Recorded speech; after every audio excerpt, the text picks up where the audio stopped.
O uso dos esteroides anabolizantes é uma prática muito comum hoje em dia e não é muito raro a gente ver o uso em níveis suprafisiológicos, né, usado para performance, enfim.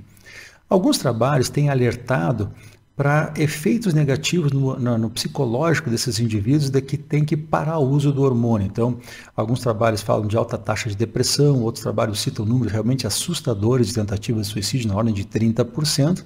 Mas eu queria trazer para vocês um trabalho muito recente que foi feito em indivíduos que usavam esteroide anabolizante por um período muito longo, em média 10 anos, e o esteroide mais comum era o cipionato de testosterona, que foram buscar clínicas de fertilidade com a intenção de estabelecer gravidez.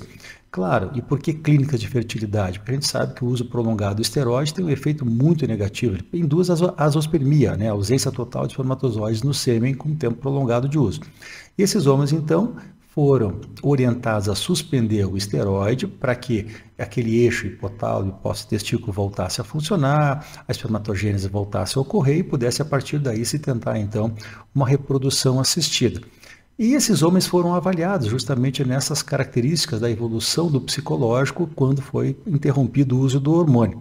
E de modo muito interessante, o que se viu que as taxas de depressão não foram tão altas assim, zero de ideações suicidas ou tentativas,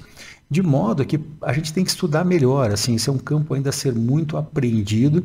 do que fazer, como é que conduz e quais são os reais efeitos psicológicos que o indivíduo vai ter quando ele vinha usando anabolizante por muito tempo, interrompe, a taxa, obviamente, a concentração do hormônio cai muito, e a gente, claro, na prática clínica vê que esse indivíduo se ressente dessa queda de hormônio,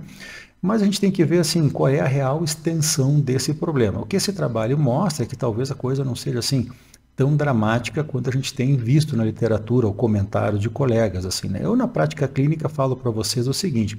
eu atendo bastante paciente que começa hormônio, depois para, já vinha começando hormônio, enfim, e a gente vê, claro, que o indivíduo se ressente da retirada do hormônio. Então imagina, ele vinha usando o hormônio com 3, 4 mil de testosterona, suspendeu, isso vai para 150, 200 de produção natural, e obviamente que isso tem um efeito emocional, psicológico no indivíduo.